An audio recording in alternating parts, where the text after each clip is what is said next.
الصلاۃ والسلام نے فرمایا کہ جب آدمی کو دوسرے آدمی سے تکلیف ہوتی ہے تو وہ چاہتا یہ ہے کہ اسے تکلیف ہو اور یہ کسی مصیبت میں گرفتار ہو، تو عربی زبان میں اسے کہتے ہیں شماتہ۔ آپ علیہ الصلاۃ والسلام نے فرمایا کہ جب آدمی کسی دوسرے آدمی کی مصیبت پہ خوش ہوتا ہے تو اللہ مصیب زدہ کو تو عافیت دے دیتا ہے، اس کے بدلے میں اسے مصیبت میں ڈال دیتا ہے۔ جب کینہ اندر ہوتا ہے نا، بغض، حسد، تو اندر سے جذبات یہ ہوتے ہیں کہ یہ مصیبت میں گرفتار ہو جائے، یہ کسی پریشانی میں مبتلا ہو جائے، تو رسول کریم صلی اللہ علیہ وسلم نے فرمایا اللہ اسے تو عافیت دے دیتا ہے لیکن یہ گھر بیٹھے مصیبت میں گرفتار ہو جاتا ہے۔ تو یہ ساری بد اخلاقیاں ہیں، اور جس سے آج یہ چیزیں خون کی طرح طبیعتوں میں اور مزاجوں میں رچی بسی ہوئی ہیں، کیا مرد کیا عورتیں، ٹھیک ہے نا، کہ اندر کینہ ہے، اندر بغض ہے، اندر حسد ہے، اور دوسروں کے لیے برائی چاہنا ہے۔ وہ جو اندر کے اخلاق ہیں، دوسروں کے لیے ہمدردی، دوسروں کے لیے احسان، دوسروں کے لیے اچھائی، دوسروں کی خیرخواہی، وہ یہ ساری خوبیاں نکل گئیں اور اس کے بدلے میں کینہ بغض حسد آ گیا۔ اگر بظاہر آپ کسی کو اپنا گھر بھی دکھائیں نا تو گھر بڑا اچھا لگ رہا ہے، لیکن اندر ہی اندر کہاں سے اس نے مال لیا، حرام مال لیا کہیں سے اس نے۔ 10 آدمی کو یوں بتائے گا، اس کے سامنے کہے گا گاڑی بڑی اچھی ہے، لیکن اندر ہی اندر حسد کی آگ جل رہی ہے۔ آپ کا گھر دیکھ کر، دکان دیکھ کر بڑی خوشی ہو رہی ہے، لیکن اندر ہی اندر حسد کی آگ جل رہی ہے۔ زبان سے کچھ اور کہہ رہا اور اندر کینہ بغض بھرا پڑا ہے۔ تو یہ آدمی کے باطن کو برباد کر دیتا ہے، آدمی کے باطن کو برباد کر دیتا ہے۔ یہ ظاہری اعضاء سے جتنی بھی نیکیاں کرے، اس کے دل پہ کبھی نیکیوں کا نور نہیں آ سکتا، کبھی دل کے پہ نیکیوں کا نور نہیں آ سکتا جب تک اس دل کو ان گندگیوں سے پاک نہ کر لے۔ وَذَرُوا ظَاهِرَ الْإِثْمِ وَبَاطِنَهُ، اپنے آپ کو ظاہری گناہوں سے بھی اور باطنی گناہوں سے بھی پاک کر لو۔ اصل میں آج ظاہری گناہوں کو ہم گناہ سمجھتے ہیں، ظاہری گناہوں کو گناہ سمجھتے ہیں، پھر بھی توبہ کی توفیق ہو جاتی ہے، لیکن یہ جو اندر کے گناہ ہیں، دل کی کینہ، وہ اسے آج مسلمان گناہ ہی نہیں سمجھتا۔ یہ زبان پہ جو غیبت چلتی ہے اور دوسروں کی برائیاں چلتی ہیں، وجہ یہی ہے کہ انہیں ہم گناہ سمجھتے نہیں، توبہ کی بھی توفیق نہیں آتی۔ رحماء بینہم، اہل ایمان کی خوبی ہے رحماء بینہم، آپس میں رحم کرنے والے، شفقت کرنے والے، یہ صحابہ کی خوبی ہے۔ رحماء بینہم والف بین قلوبہم، اللہ نے ان کے دلوں کے اندر الفتیں ڈال، دل کے اندر، زبان سے نہیں۔ حضور علیہ الصلوۃ والسلام نے فرمایا ایک وقت آئے گا کہ لوگ زبانوں سے محبت کا اظہار کریں گے، دلوں میں نفرت ہوگی۔ زبان سے محبت کا اظہار اور دلوں میں نفرت ہوگی۔ اہل ایمان کی نشانی کیا بتائی؟ وَأَلَّفَ بَيْنَ قُلُوبِهِمْ، اللہ نے ان کے دلوں کو جوڑ دیا تھا۔ رحماء بینہم، وہ آپس میں باہمی ایک دوسرے پہ شفقت کھانے والے، دل کے اندر شفقت، رحم، پیار۔ تو یہ میرے عزیزو اخلاق ہیں، اور ان کے لیے موذی اور بد اخلاقیاں کینہ اور بغض ہے۔ تو آدمی اپنا دل کا محاسبہ کرے رات سونے سے پہلے کہ میرے دل کے اندر کسی کا کینہ اور بغض تو نہیں ہے، میں کسی کی برائی تو نہیں چاہتا۔ سچی بات یہ ہے کہ دوسروں پہ حسد کرنے سے کیا ہونا ہے، اسے تو پھر بھی ملتے رہنا ہے۔ اگر ہم اس کی برائی چاہتے بھی ہیں لیکن حسد سے تو اس کا اور فائدہ ہو رہا ہے، وہ اللہ کے دربار سے بھی نوازا جا رہا، نقصان تو حاسد ہی کا ہے۔ وَمِن شَرِّ حَاسِدٍ إِذَا حَسَدَ، پناہ مانگیں گے، اے اللہ حاسد کی شر سے پناہ نصیب فرما، اس کی پناہ نصیب فرما۔ اور آدمی اس مرض سے بچے بھی اور ایسے مریضوں سے پناہ بھی چاہے اللہ سے، اللہ ان کے شر سے بچا دے۔ تو یہ موذی مرض ہے جو آج ہمارے معاشرے کے اندر خون کی طرح سرایت کر چکا ہے۔ کینہ بغض خاندانوں میں، گھروں میں، رشتہ داروں میں، سب یہ مرض موجود ہے۔ اس لیے ظاہری طور پہ جسم ملی ہوئی ہیں، دل ٹوٹی ہوئی ہیں، محفل میں اکٹھے بیٹھے ہیں، دل ٹوٹی ہوئی ہیں، زبان سے محبت کا اظہار ہے، دل ٹوٹی ہوئی ہے، بظاہر تحفے تحائف کا تبادلہ ہے، دلوں کے اندر بغض بھرا پڑا ہے۔ اچھے خاصے تحفے تحائف ہوتے ہیں، ایک دوسرے کو دیتے ہیں، لیکن اندر بغض بھرا پڑا ہے۔ تو یہ بڑی بد اخلاقی ہے۔ آدمی اپنا باطن بھی ایسا کرے، اور اس کا علاج یہی ہے کہ کہ اس کے لیے دعائے خیر کرتا رہے، اللہ سے دعا کرے اللہ اسے اور عزت نصیب فرما، اس کی تعریف کرے، اسے سلام میں پہل کرے، تاکہ یہ اندر کا مرض ختم ہو جائے۔ اللہ بھائی عمل کے توفیق نصیب فرما دے۔ ہمارا اپنا کمال نہیں، یہ بھی ہمارا دیا ہوا ہے۔ رسول اللہ صلی اللہ علیہ وسلم فرمایا کرتے تھے، انما تنصرون وترزقون بضعفائکم، تمہارے ضعیفوں اور کمزوروں کے بدولت اللہ تمہیں رزق بھی دیتا ہے، اللہ تمہاری مدد بھی کرتا ہے۔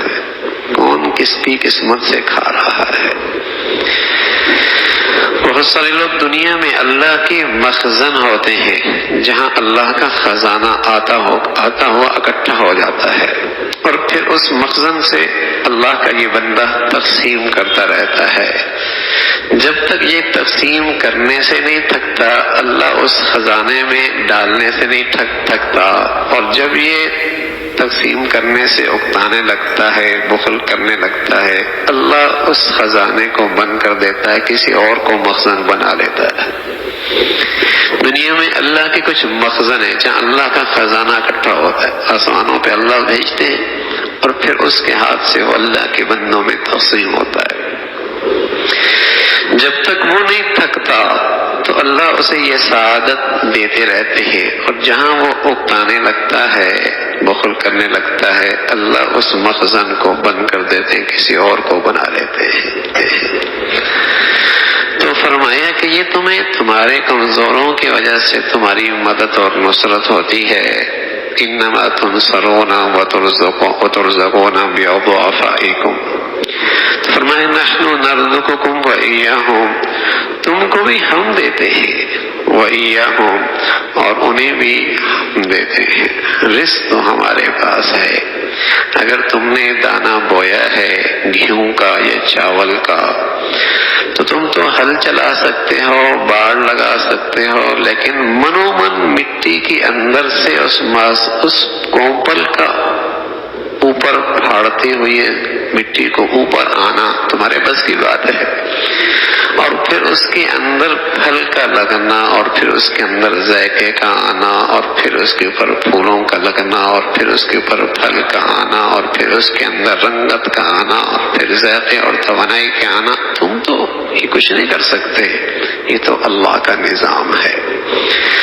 اور وہ نہ دینے پہ آئے تو کون ہے جو زمین کے اندر سے اس دانے کو پھاڑے، اس سلیقے کے ساتھ اس سے پودا نکالے، اور اس کے اندر دانہ ڈالے، اور اس میں رنگت بھرے، اور اس میں توانائی ڈالے، اور اس میں ذائقہ رکھے؟ تم تو دکان کھول سکتے ہو میاں، کسی بائر کے دل میں تم نہیں ڈال سکتے، تم فیکٹری کے نقشے بنا سکتے ہو، خریدار کے دل میں تم نہیں ڈال سکتے، وہ تو اللہ کا ایک نظام ہے۔ ورنہ دنیا میں کہاں کوئی کانفرنس اور میٹنگ ہوتی ہے کہ کچھ بائر اس کے پاس چلے جائیں گے، کچھ بائر اس کے پاس چلے جائیں گے، کچھ بائر اس کے پاس چلے جائیں گے۔ بس اوقات دونوں چیزیں بیچنے والے ایک جیسی بیچتے ہیں، ایک بیٹھا ہوتا ہے خالی ہاتھ ہوتا ہے، ایک کے ہاں لائن لگی ہوتی ہے۔ نحن نرزقکم وإیاہم، رزق تو اللہ کے خزانے سے آتا ہے۔ معاشرے کے اندر فساد کی ایک بڑی بنیاد زبان کا غلط استعمال ہے، اور بہت بڑے بڑے گناہوں کی بنیاد یہ زبان بنتی ہے۔ اس لیے پھر رسول صلی اللہ علیہ وسلم نے اپنی امت کو اس کے متعلق خاص ہدایت فرمائی ہے۔ بد زبانی اور سخت کلامی سے شدت کے ساتھ منع فرمایا، یہاں تک کہ بری بات کے جواب کے اندر بھی تاکید یہی فرمائی کہ آپ اس کا جواب برائی سے نہ دیں۔ اس لیے آپ علیہ الصلوۃ والسلام نے فرمایا مومن بندہ زبان سے حملہ نہیں کرتا، لیس المؤمن بالطعان ولا لعان ولا فاحش ولا بذی، وہ زبان سے حملہ نہیں کرتا، لعنت نہیں کرتا، نہ بدگوئی کرتا ہے، نہ گالی بکتا ہے، یہ مومن کی شان کے خلاف ہے۔ یہاں تک کہ آپ علیہ الصلوۃ والسلام منافق ہوتا ہے وہ جو جھگڑوں کے اندر زبان سے گالیاں بولتا ہے۔ کیسی بد نصیبی ہے، وہ تعلیمی ادارے جہاں ہمارے بچے تربیت پاتے ہیں، آج وہاں بچہ بولتا ہے تو گالی دے کے بولتا ہے، یعنی ان کی گفتگو کا آغاز گالی سے ہوتا ہے۔ وہ جب دوستی بڑھتی ہے نا تو دوستوں کو پکارنے کا انداز گالی سے ہوتا ہے، اور جب تک فحش گوئی نہ ہو تو ان کی محفل جمتی ہی نہیں۔ یہ میں ان اداروں کی بتا رہا ہوں جہاں ہمارے ہونہال تربیت پاتے ہیں، اور جو قوم کی تربیت گائے ہیں، جہاں آبیاری ہماری نسل کی اس انداز میں ہو رہی ہے، وہ بولتے ہیں تو گالی اور آپس میں مذاق کرتے ہیں تو بے حیائی اور فحش گوئی۔ تو حضور علیہ الصلوۃ والسلام نے فرمایا مومن بندہ وہ زبان سے حملہ نہیں کرتا، لعنت نہیں کرتا، بدگو نہیں ہوتا اور فحش گو بھی نہیں ہوتا۔ بلکہ ایک موقع پہ تو رسول اللہ صلی اللہ علیہ وسلم نے فرمایا کہ نماز، روزہ، زکوٰۃ، حج، زبان کی حفاظت کے بعد سب بے نور ہیں، ان کی کوئی وجود ہی نہیں رہتا، سب بے اثر ہو جاتے ہیں۔ اور طویل ارشاد فرمایا آپ علیہ الصلوۃ والسلام کہ اگر زبان حفاظت میں نہیں تو یہ ساری نیکیاں جسے کہیں کہ بے نور ہو جاتی، ان کی کوئی روشنی باقی نہیں رہتی۔ باپ اپنے بیٹے سے کہتا ہے، تربیت کرتا ہے، اور تربیت میں اسے نصیحتیں کرتا ہے، تو نصیحت میں کہتا ہے بے ابنیہ اقم الصلاۃ وامر بالمعروف وانہی عن المنکر واصبر علی ما اصابک ان ذلک من عزم الامور۔ یہ ہے اللہ کے فرما بردار بے گھرانوں کی زندگی کا نقشہ کہ وہ اپنی اولاد کو اس کام کے لیے کیسے تیار کرتے ہیں۔ کہنے لگے یا بنیا، اے میرے دل کے ٹکڑے، اقم الصلاۃ، نماز قائم رکھنا، وامر بالمعروف، تو اچھائی کا فروغ دینا، نیکی کی باتیں کرنا، سچائی کی تلقین کرنا اور برائی سے روکنا، ونہی عن المنکر، اور ساتھ یہ بھی فرمایا یہ آسان کام بھی نہیں ہے۔ اور پھر خاص اس دور میں میرے عزیزوں جہاں لوگوں کی نظروں میں برائی اچھائی بن جائے اور اچھائی ہی برائی بن جائے، تو وہاں خیر کا علمبردار بننا اور برائی کے راستے میں رکاوٹ بن جانا بڑے دل گردے کی بات ہے، بڑے ہمت کی بات ہے۔